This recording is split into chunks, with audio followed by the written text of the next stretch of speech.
Presidente, hoje pela manhã, por assim dizer, nós, na prática, startamos o processo e o debate de dois temas da maior relevância para a Federação Brasileira, para os Estados federados, ao qual temos a responsabilidade de defender aqui no Senado da República. Na Comissão de Assuntos Econômicos, sobre a liderança e a presidência do senador Lindenberg, praticamente definimos o início dos debates em relação a dois temas explosivos com enorme capacidade de desagregação, mas a partir do diálogo, do entendimento, da convergência e da negociação, tem sim o Senado Federal uma enorme responsabilidade de buscar respostas para essas duas questões muito importantes. Uma questão, o Fundo de Participação dos Estados. O critério vigente foi declarado inconstitucional pelo Supremo Tribunal Federal e agora nós temos um prazo aí de até junho para que o Congresso Nacional possa, enfim, deliberar sobre esses novos critérios. Um outro tema da maior importância, que já começamos a marcar audiências públicas e reuniões técnicas, senador Pedro Simon, é o assunto relacionado ao projeto de resolução número 1 de 2013, que foi encaminhado a esta Casa pelo Poder Executivo, que propõe a redução da alíquota de ICMS em 4%, com regra de transição, valorizando muito mais a etapa do consumo do que a etapa da produção. E sobre esta matéria, sobre esta iniciativa, eu desejo iniciar hoje e fazer aqui algumas manifestações, até porque estarei participando ativamente deste que é um debate importantíssimo para os Estados brasileiros, pela capacidade que tem de impactar a realidade dos nossos Estados. Chamo a atenção para as diversas iniciativas relacionadas ao ICMS. Nós temos uma medida provisória que estabelece compensações, que estabelece a criação de um fundo de desenvolvimento, estabelece auxílio financeiro. Temos também um projeto de lei complementar tramitando que altera o funcionamento do CONFAS, quebrando toda a dimensão autoritária da sua unanimidade. E temos o projeto de resolução número 1 de 2013. Em todo caso, me chama a atenção, pois as iniciativas do governo federal e do Poder Executivo, elas estão tratando basicamente de um imposto que é de autonomia dos Estados, dentro de um princípio, de uma lógica que não reduz a carga tributária, muito menos simplifica a cobrança de impostos. O ICM é um dos impostos sobre valor adicionado no Brasil, com arrecadação constitucionalmente dos Estados federados. A cobrança do ICMS pelos Estados é peculiar no contexto global. Foi adotada para assegurar um federalismo cooperativo e a redução do fosso entre os Estados mais ricos, mais desenvolvidos e os Estados menos desenvolvidos. Assim, no caso de operações interestaduais, instalou-se um sistema misto que reparte a arrecadação entre o estado de origem e o estado de destino do bem ou produto. Nos estados localizados em regiões menos desenvolvidas, fixou-se parcela maior na origem, favorecendo-os relativamente em relação aos estados mais desenvolvidos.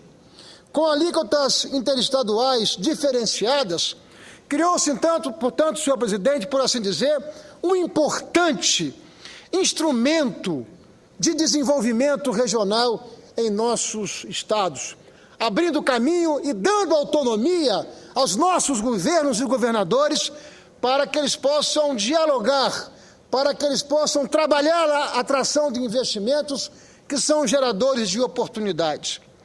As alíquotas mais elevadas na origem, portanto, por sua vez, criaram espaço para a concessão de incentivos fiscais pelos estados, para compensar desvantagens logísticas, locacionais e mesmo de escala.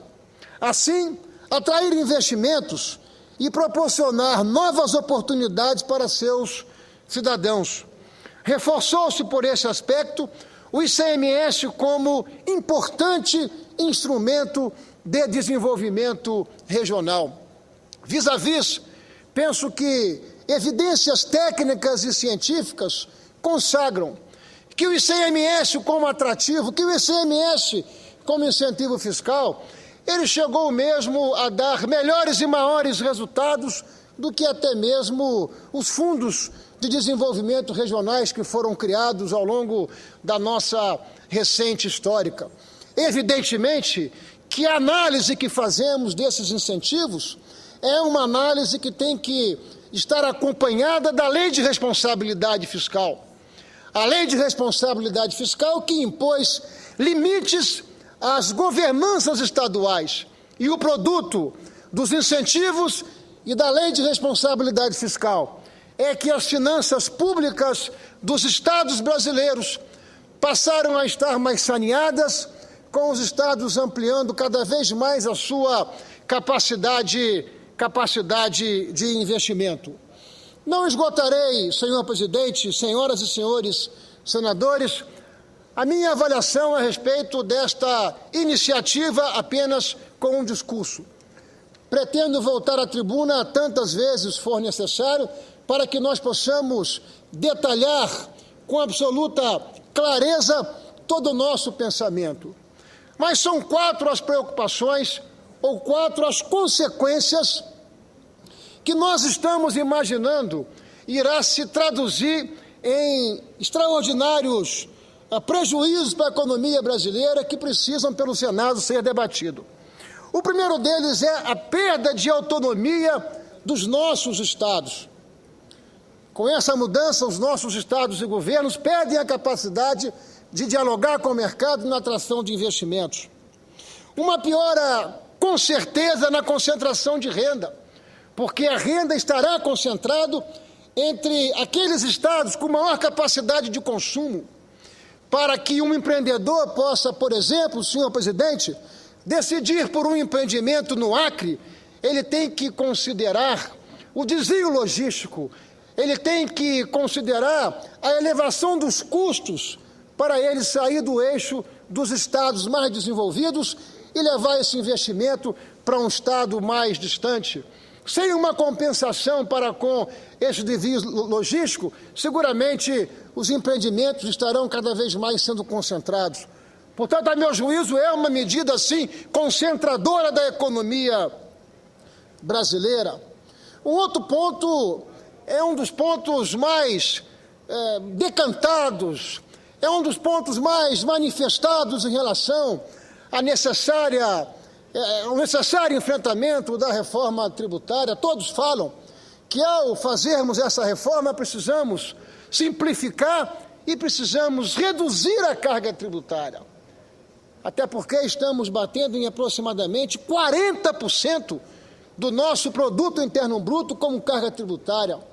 E a subtração, o limite dos estados atuarem, podendo proporcionar algum tipo de incentivo, e é preciso que tenhamos a capacidade, humildade de reconhecer que, se excessos existem, é necessário que nós façamos a correção desses excessos. O que nós não podemos, como no dito popular, é jogar a água suja da banheira e não preservar o bebê. Porque, na prática, esses incentivos, eles lograram êxito, eles foram positivos na descentralização da economia brasileira e eles garantiram muito a desconcentração do desenvolvimento econômico. O último e 4º ponto, senhor presidente, e já caminhando para o encerramento, é a ampliação das possibilidades de burla, sonegação e elisão fiscal. Nós debatemos muito aqui em 2012 a chamada Resolução 13, que ficou conhecida como a resolução que pôs fim à chamada Guerra dos Portos. Pois bem, nós falamos muitas vezes o quanto complicado seria implementar, operacionalizar este projeto de resolução. Na prática, o que estamos vendo é uma enxurrada de empresas e companhias e empreendedores alcançando e conquistando liminares na justiça, o que está tornando a aplicação praticamente ineficaz ou inviável desta resolução que nós tanto debatemos aqui no Senado em 2012.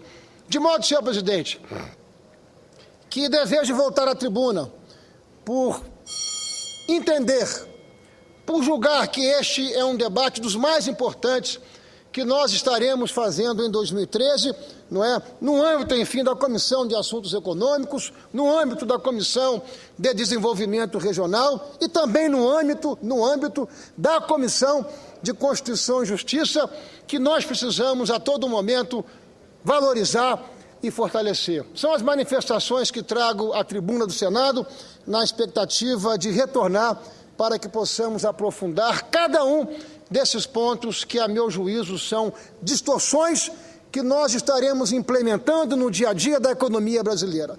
Muito obrigado, senhor presidente. Muito obrigado, senhoras e senhores senadores.